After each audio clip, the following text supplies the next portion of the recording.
to the podcast. My name is Alexandra, and I'm a founder of Trustful Clinical Budgeting and your host today.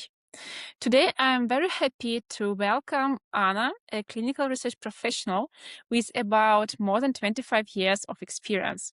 And she started her career as a physician and later moved into clinical research, progressing from CRA to project manager. And Anna, thank you so much for joining me today. To Thank start, you. could you please briefly maybe tell us about your journey? You began as like physician and later you transitioned into clinical research. So what or maybe who motivated this change?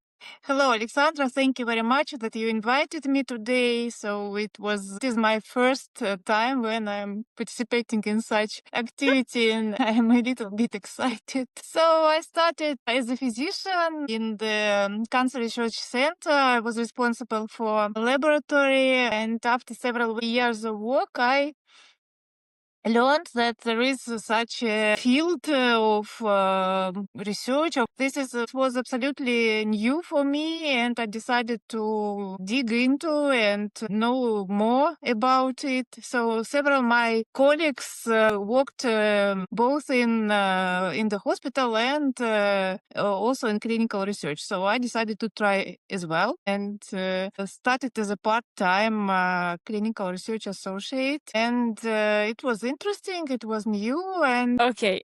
Thanks so much, Anna. It's always interesting to hear how people enter clinical research because the industry attracts professionals from many different backgrounds. So let's talk about how the industry itself has evolved. And as you just also briefly told us, you have worked in clinical research like for many years and progressed from CRA to project manager. From your perspective, how has the way clinical trials are managed changed over the time? Or do you feel that trials have become maybe more complex compared to when you started? definitely it is so. Everything started to be more complicated, starting from regulation. Now it is quite a lot of different laws, regulations, on which you should follow, and also different technologies used during the clinical research, like, for example, now it is artificial intelligence, and recently it was electronic database, different systems, and also it is a globalization of clinical trials. More and more countries, more and more continents are involved. And for patients, it is very good that they can be participants in clinical trial and receive quite modern treatment for different diseases. But for professionals, it is also new challenges in new countries and with new regulation. Okay,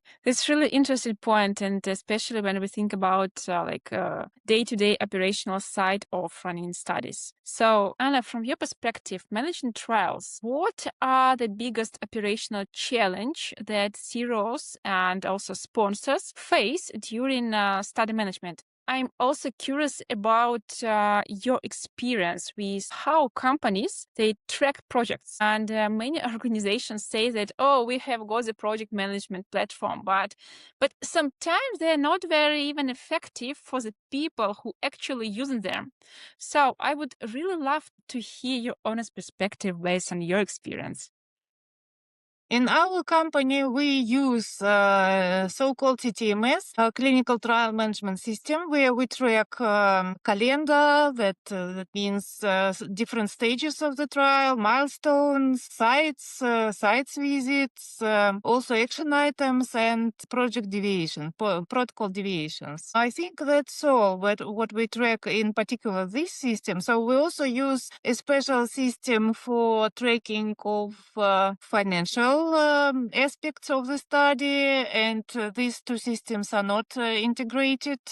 Okay, thanks. That's really great insight into how trials now are actually managed in practice. Looking ahead, the industry continues to evolve quite quickly. From your side, as a project manager, what changes do you think will shape the future of clinical trial management? Are there maybe some trends you also talked about, like technologies and AI, but maybe you believe that will significantly impact how the trials can run? I think that AI will be implemented more and more in clinical trials in different aspects, from, I don't know, assessment of the capability of the team and possibility to perform such a project to different aspects of difficulties which can be faced during the clinical trial conduction. The different approaches will be implemented to work with risk-based monitoring, risk-based technologies. From my point of view, 100% monitoring will not be on site, will not be in future anymore. Yeah, I see.